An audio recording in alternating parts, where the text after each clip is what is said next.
A pleasant talking to each and everyone. My name is Jessica Priagala Borlagdan, Reporter 8. I'm here to discuss about what is human resource management.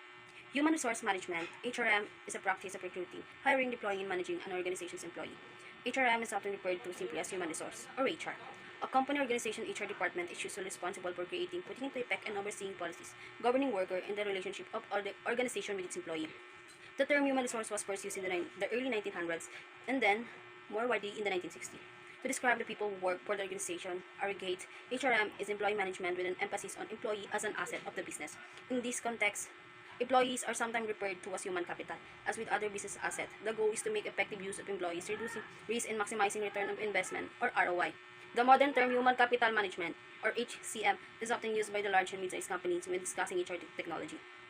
So, ano nga ba human resource management? So, si human resource management, isang nagmamanage sa ng employee sa isang organization to make them organize. So, si human resource management ay nagmamanage mula sa recruiting, hiring, deploying, and hanggang doon sa na-deploy na kayo at nandun na kayo sa organization. So, si human resource management, hindi niya lang minamanage si employee para di natatapos ang trabaho ni HR sa pag-hire lang at sa pag-deploy nito sa company. So, si HR, siya yung nagmamanage dun sa employee na maging maayos yung relationship ni employee sa organization to make them organize and para yung takbo ng business is maayos. At kinukonsider ng isang business ang employee nila as a human capital. Bakit nga ba't kinukonsider nila as a human capital ang isang employee? Ang isang employee ay kinukonsider na human capital because hindi dahil nakakakuha ng pera ang company sa kanila. Dahil ang employee is one of the important person sa isang company because they are the one who made service para makagawa ng isang product. Halimbawa nito is sa isang service, sa isang company, paano makakagawa ng isang product kung walang employee na magdi-disseminate ng gagawin.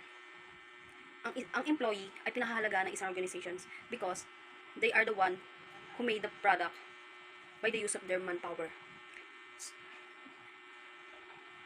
Next is the importance of HRM. So, the importance of human resource management, the purpose of HRM practices is to manage the people within a workplace to achieve the organization mission and reinforce the corporate cultures. When people management is done effectively, HR manager can help recruit new employees who have the skills to further the company goals. HR professionals also aid in the training and professional development of the employees to meet the organization objective. A company is only good as its employee, making HRM as a crucial part of maintaining and improving the health of the business. Additionally, HR managers monitor the state of the job market to help the organization stay competitive. This could include ensuring compensation and benefits are competitive. Events are planned to keep employees from burning out, and job roles are adapted based on the market. So, ang importance ng human resource management or HRM is hindi lang natatapos dun sa hiring and deploying ng kanilang employee. So, si HR ay mini-maintain niya na yung business is competitive pa rin sa market. So, na mini-make sure nila yung mission ng company is na ano pa rin nila na tawag dito. Hindi sila sumasalungat sa mission ng company. Once kasi na ang isang employee once kasi ang employee is alam nila na pinahahalagaan sila ng kumpanya or organization na kinabibilangan nila, nagkakaroon sila ng motivation na gawin yung mga gawain nila ng maayos at gagawin nila yung mga trabaho nila na with motivation. Makakagawa sila ng madaming output, madaming magagawa yung isang business. So, si HR, mini-maintain niya na hindi lang competitive si organization or si company or ang isang business. Kailangan din i-maintain ni HR na i-compensate din yung mga employees for their good works. Halimbawa ng compensation is yung nagkakaroon ng porsyento, yung porsyento, bonus, and the importance of HRM. The importance of human resource management. The purpose of HRM practices is to manage the people within a workplace to achieve the organization mission and reinforce the corporate cultures. When people management is done effectively, HR manager can help recruit new employees who have the skills to further the company goals. HR professional also aid in the training and professional development of employees to meet the organization objective. A company is only good as its employees, making HRM a crucial part of maintaining and improving the health of the business. Additionally, HR managers monitor the state of the job market to help the organization stay competitive. This could include ensuring compensation, benefits are competitive, events are planned to keep employees from burning out, and job roles are adapted based on the market. So, hindi lang natatapos yung trabaho ni HRM sa pag-hire mula sa deploying, hiring, and dun sa mismong, nandun ka na sa mismong trabaho. So, si HRM, maintain niya na may proper training ang isang employee or ang kanilang employee para pagpasok nila sa trabaho ay magiging maayos ang kanilang trabaho at hindi magkakaroon ng aberya. Magkakaroon ng aberya, hindi maiwasan ang aberya, pero at least they give the proper training to their employee. So, si HR, hindi lang natatapos yung trabaho niya. So, si HR, kailangan niyang i-maintain na yung business is competitive pa rin through the market. Sa sobrang dami ng competitors in the market, kailangan ng business na maging stay competitive para mag-run yung business na maayos. So, hindi lang doon. Dapat si HR, ay mini-maintain niya din na nako-compensate ang kanilang employee, na binibigyan sila ng proper treatment para hindi nila isipin na hindi sila mahalaga sa isang organization. Mahalaga yung ginagawa nila, na parang naiisip nila na hindi lang sila pumapasok para magtrabaho, hindi sila pumapasok para sa pera lang. Mahalaga rin na nako-compensate ang mga tao. Halimbawa ng compensation is yung bonus, yung 13-month, tapos yung mga random na giveaways ng company, like may isang event sila na they give product to their employees, personal needs like that. Tapos isa rin din yung commission. May mga kumpanya na nagbibigay ng 10% commission, 5% commission when they achieve something, like nagkaroon sila ng 60% na increase sa sales nila. Kaya ang gagawin nila, i-compensate nila yung mga tao nila para ma-encourage yung mga tao nila na magtrabaho pa para yung product nila is mag-run pa rin sa market. How does HRM work? HR professionals manage the day-to-day execution of HR-related function. Typically, human resource is a standalone department within an organization. HR department vary in the size, structure, and nature of their individual position. For small organization, one HR generalist might perform a broad array of functions. Larger organizations have several HR professionals who handle specialized roles such as recruiting, immigrations and visas, talent management, employees benefits, and compensation. Through these HR positions are specialized, job function might still overlap. So, si human resource, sa isang organization, pwedeng isa lang yung human resource management nila, pero nahati ito sa iba't ibang klase ng gawain, such as specialized roles sa recruiting, sa immigration, visas, talent management, and employee benefits and compensation. These are the objectives of human resource management. HRM can be broken down into the following 4 categories of objectives. Societal objective. These are measures put in place to respond to the ethical and social needs or challenges of the company and its employee. This includes legal issues such as equal opportunity and equal pay for equal work. So dito, sa societal objectives, binibigyan ng human resource management ng legal action yung mga legal issues sa kanilang kumpanya. Halimbawa nito is ito yung equal opportunity to each employee. So, minimaintain nila na yung employee nila is nakaka-attain ng isang achievement o lahat dapat meron. So, equal pay for equal work. So, yung ibang company is nagkakaroon ng problema dito sa equal pay and equal work. Some of the employees, nagiging problem nila sa kanilang companies, sometimes hindi ba sila nababayaran sa trabahong ginagawa nila. So, ang tendency nito is nagkakaroon ng problema sa employee sa kanilang organization. Nagkakaroon ng lamat at ang tendency nito is hindi gagawin ng employee kung ano yung dapat gawin nila na trabaho. Hindi na-encourage yung employee na gawin yung dapat. Instead, naiisip nila na pinababayaan sila ng kanilang company. So, the HRM are doing their job to take an action on these kinds of legal issues. So, organizational objectives. These are actions taken to ensure organizational efficiency, including providing the appropriate training, hiring the right number of employees for given tasks, and maintaining high employee retention rates. So, dito naman sa organizational objectives, minimaintain ni HR o ni HRM, minimaintain niya na balance yung employee na nare-recruit nila at nade-deploy nila sa company. And then, yung na-hire nila na employee is sinasailalim nila sa training bago pumasok sa trabaho upang magkaroon ng proper knowledge pagkapasok nila sa company para hindi maiwasan yung mga hindi dapat gawin. So, the next one is function objective.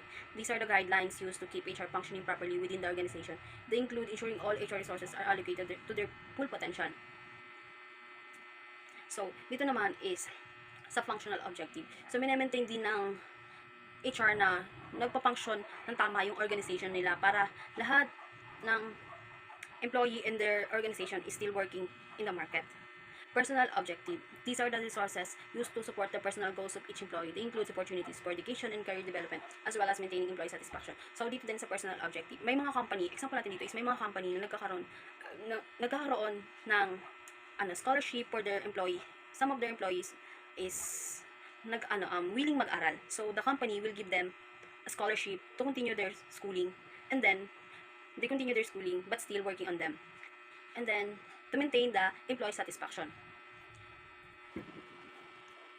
Skills and responsibilities of an HR manager. HRM is typically broken into pre-employment and employment phases, as well as more specific subsection with an HR manager, and assigned to each one.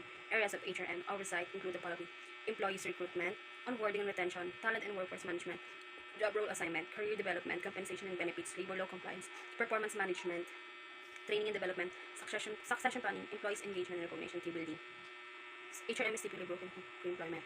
So, sa HRM is, hindi lang sila nag-stick sa hindi lang isa yung main goal nila. May iba-iba silang tungkulin as an HR. Sa isang company, some of them have different kind of HR. So, more specific objective of HRM including the following: provide and maintain productive employees. So, they are provide and maintain na yung employees nila is productive, and they doing their job according to their position. Make full use of the skills and abilities of each employee. So, they are using the skills of their employees according to their abilities and according to ayon sa kanilang kakayahan. Ensure employees have received the proper training. So, minamaintain din ni HRM na nagkaroon ng proper training ang isang employee bago ito pumasok sa isang company or organization. Build and maintain a positive employee experience with a high satisfaction and quality of life so that employees can contribute to their best effort to their work. So, minamaintain din ni HRM na maintain pa rin yung positive employee experience or maintain pa rin yung proper treatment ng organization sa kanilang employee para gawin ng employee nila ang kanilang best para magkaroon sila ng contribution sa company nila and magkaroon ng magandang kalalabasan yung kanilang ginagawa. Communicate company policies, procedure, rules, and regulations to the employees. So, the HRM, they're the one who discuss the policies, procedure, kung paano yung ginagawa sa isang company, kung paano o ano yung bawal o tama o mali, para magkaroon sila ng proper knowledge about what do they need to do and they don't need to do. Maintain ethical, legal, and socially responsible policies and behavior in the workplace. So, maintain nila na tama yung ginagawa ng kanilang employee and sumusunod dito sa ethical, legal, and social responsibility sa workplace. Manage internal and external changes that might affect employees and stopping. So, maintain nila na maayos ang kanilang treatment sa kanilang employees to have them to work according to their skills and abilities and make an effort to have a better output and to have a better workplace. HR managers benefits from having skills and experience in a range of areas. The skill most essential HRM skills that professionals should possess include the following: communication. A high level of verbal and written capabilities is required in the most HRM jobs. So, sa communication, mahalaga na as an HR, marunong ka makapag-communicate sa mga employees mo mula sa recruitment hanggang na-hire mo na sila. Dapat yung way of communication mo sa kanila is maayos para the way to communicate you to. Ganun din yung gagawin nila. Requirements and talent acquisition. Tasks in this area include writing job description, conducting interview, assessing candidates, negotiating offers, and onboarding employees. Sa recruitment and talent acquisition, so yung task dito sa area na to is mostly is writing job, conducting interviews, mostly sa mga mula sa recruiting, doon pumapasok yung sa interview, sila yung mga nag-interview. Then, employee relation, HR manager must have labor relation skills to address grievance and build positive employee experience. So, kailangan, yung employee relation, kailangan sa lahat ng bagay, kailangan transparent ka. So, you're managing an employees. So, pag nagkaroon ng legal issue or issue ang isang employee, between two employees, kailangan mo siyang pagdesisyonan na transparent ka, both sides, and you're deciding according to the right and wrong. Compliance with legal requirements, HR manager must be up to date with employment laws and regulation. So, kailangan si HR is i-comply niya ng legal requirements na hinihingi para sa employment laws and regulation para hindi magkaroon ng problema ang employee sa pagsunod sa employment laws and regulation. Conflict management and resolution. Mediation capabilities help HR manage, resolve conflicts and other difficult situations. Dito na nga pumapasok mo sa transparency, sa pagharap sa employees. When facing employees and resolving problems, kailangan mo maging transparent sa lahat ng bagay. Isipin both sides and deciding the right decision bago magdesisyon ng isang HR, they nag-investigate sila para malaman yung totoo before sila maglabas ng desisyon. Performance management, manager must set performance standard and help employees develop skill to achieve them. So dito sa performance management, so sa isang company, hindi lang naman umiikot sa isang gawain ang trabaho mo. Magkakaroon ka ng knowledge na matuto pa ng ibang bagay na dapat mong matutunan. So sa HRM is gumagawa siya ng way para ma-build yung skills and mas magkaroon pa ng other skills, or hindi naman sa skills, magkaroon ng proper knowledge si employee para matutunan ng isang bagay, or subukan ni employee na matutunan o matuto pa ng ibang bagay bukod sa skills or abilities na meron siya.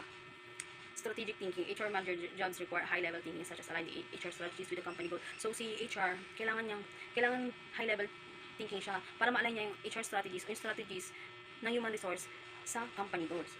Analytic data analysis skills help analyze workforce metrics, provide insight for decision making. So dito mapasok yung mga data analysis para yung workforce or yung magkaroon ng insight or magkaroon ng decision making sa isang company. Adaptability. HR manager must be able to deal with changing workforce and societal issues on an ongoing basis. So si human resource management pala ay kailangan niyang maging marunong siya mag-adapt. So sometimes nagkakaroon ng problema sa isang organization na kailangan talagang natin mag-adjust para magkaroon ng, or what you call it, kailangan mag-adjust and kailangan mag-adjust or kailangan sumabay tayo sa agos. Nangyari na kailangan natin gawin yun ng aling pa din sa gawain natin and solve the problem easily. Ethics and confidentiality. These skills require knowledge of confidentiality and privacy requirements as well as general and industry-specific ethical standards. So sa HR, kailangan niyang, as an HR, sa HR kasi, she knows or he knows the employees information. So kailangan niyang ma-apply confidentiality na hindi dapat yung mga information na dapat hindi labas ay maging makip lang sa organization and employees lang. In overall, malaki yung ginagampanan ng isang human resource management sa isang organization. Mine-maintain nila na yung organization is functioning well. So, paano bang masasabi na functioning well? Na sumusunod ito mula sa recruiting ng kanilang employee, mine-maintain nila na dapat align yung HR strategies nila sa company mission. So, sa HR, malaking ginagampanan niya to maintain the employees' relationship to the organization. So, sa HR, ginagawa niya yung obligation niya to maintain the employees, yung maayos na kalagayan ng employees para ma-maintain na maging competitive pa rin ang organization or company sa market. So, sa HR, mini-maintain niya na maging maayos ang organization through the right process.